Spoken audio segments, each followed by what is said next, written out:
السلام علیکم ورحمۃ اللہ وبرکاتہ۔ آیت نمبر 99 سورۃ بقرہ۔ وَلَقَدْ أَنزَلْنَا إِلَيْكَ، اور البتہ یقیناً ہم نے نازل کیا طرف ان کے آیات نشانیاں بینات روشن، ہم نے نازل کی ان کی طرف روشن دلائل، روشن نشانیاں۔ وما یکفرون، اور نہیں انکار کرتے، نہیں کفر کرتے بھی ساتھ اس کے الا سوائے الفاسقون نافرمان فاسق۔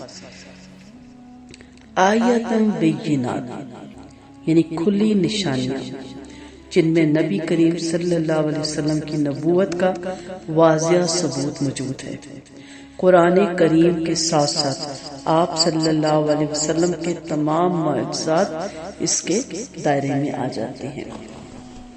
یعنی نبی کریم صلی اللہ علیہ وسلم ہم نے ایسی نشانیاں جو آپ کی نبوت کی سری دلیل بن سکتی تھی نازل فرمائی۔ یہودیوں کے مخصوص معلومات کا ذخیرہ، ان کتابوں کی پوشیدہ باتیں، ان میں تبدیلی اور احکام وغیرہ سب ہم نے اپنی معجزہ نما کتاب قرآن میں بیان فرما دی، جنہیں سن کر ہر زندہ ضمیر آپ کی نبوت کی تصدیق کرنے پر مجبور ہو جاتا ہے۔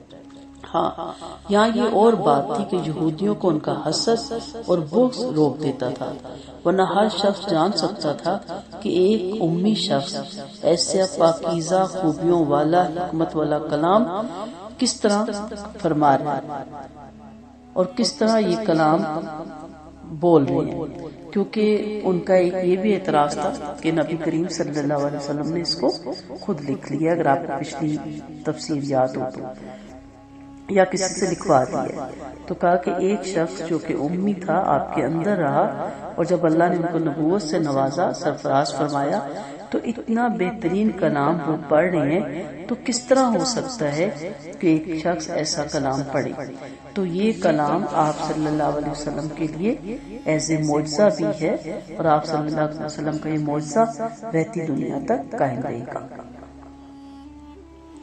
اور اس کا انکار کرنے والے فاسق ہوتا ہے، اس کا فاسق ہوتا ہے نافرمان، یعنی جانتا ہے سب کچھ، پتا ہے اس کو سب کچھ، اور وہ پھر اس کے باوجود لاپرواہی کرتا ہے، اور اس کے احکامات پہ، اس کے معجزات پہ، اس کی نشانیوں پہ توجہ نہیں دیتے۔ آج ہمارے لیے بھی اس میں بہت گہرا سبق ہے کہ اللہ تعالیٰ نے واضح کتاب قرآن ہمارے پاس چھوڑا، ہمارے پاس بھیجا۔ نبی کریم صلی اللہ علیہ وسلم کی ذات اس دنیا میں نہیں، لیکن آپ کی وحی کا جو سلسلہ ہے، جو وحی غیر مطلوب کی جو احادیث کا سلسلہ ہے، وہ ابھی تک جاری ہے، رکا نہیں۔ کتابیں کی اشاعت اسی طرح ہوتی ہے، اور ایسے الفاظ آج بھی ہمارے پاس موجود ہیں، لیکن نافرمانی کی روش ہمارے اندر سے نہیں جاتی۔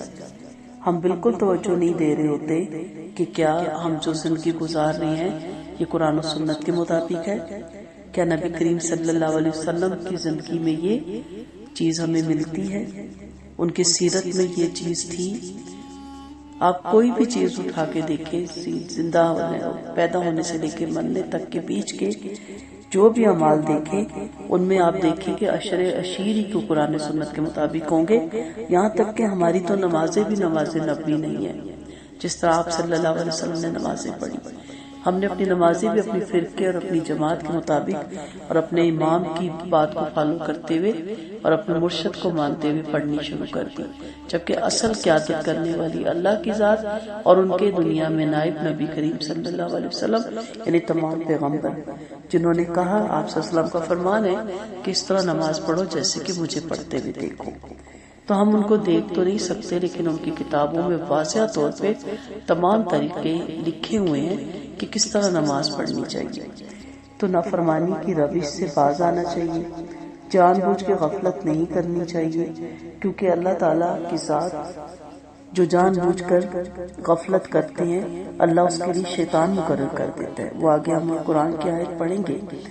تو نافرمانی سے بچیں، نافرمانی کی روش سے اپنے آپ کو بچائیں، اور اللہ تعالیٰ کے کلام کو پڑھیں، ترجمے کے ساتھ پڑھیں، اور تجوید کے ساتھ پڑھیں، اور تفسیر کے ساتھ پڑھیں، اور جو روز کا روز آپ پڑھیں، چاہے ایک آیت ہی کر لیں، اور پھر اس پہ عمل کا بھی عہد کریں، اور اس پہ نہ صرف عہد کریں بلکہ اس پہ عمل بھی کریں۔